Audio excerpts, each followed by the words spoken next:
one of the hardest costs of growth for me. It wasn't professional, it was personal. And I remember realizing I was grieving someone who was still alive. And this was a friend I had known ever since I was maybe 4 or 5 years old. And our moms lived together and we grew up together. I mean, we took baths together as a kid. That's how far back we went. But as I started to push forward in life, pursuing education, opportunities, and growth, I noticed something that was painful, not physically painful, but mentally painful.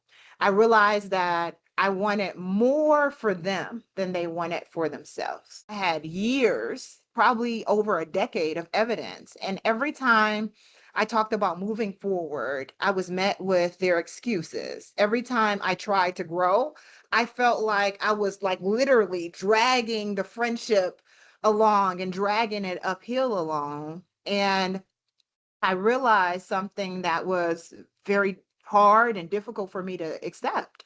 I realized that my determination was still there, but I didn't have a friend who could meet me at that level anymore. So letting that friendship go, it felt like grief, not drama, not anger, but grief. And just that quiet realization that my circle was changing, that my friendships were changing, that moment it taught me evolution definitely has a hidden cost.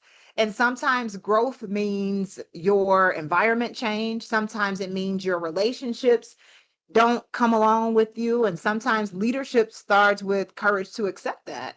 And now, when I get to talk on stages or I get to mentor professionals about growth, I tell them if your life is expanding, but your circle feels tighter, it doesn't mean that something's wrong. Sometimes it means you're evolving.